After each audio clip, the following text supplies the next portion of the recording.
Faith is believing God can heal you even before you feel healed.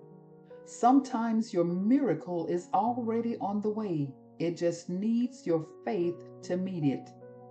Luke 8:48 tells us, "And Jesus said to her, 'Daughter, your faith has made you well.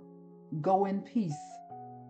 Faith doesn't deny reality, it declares God's truth above it.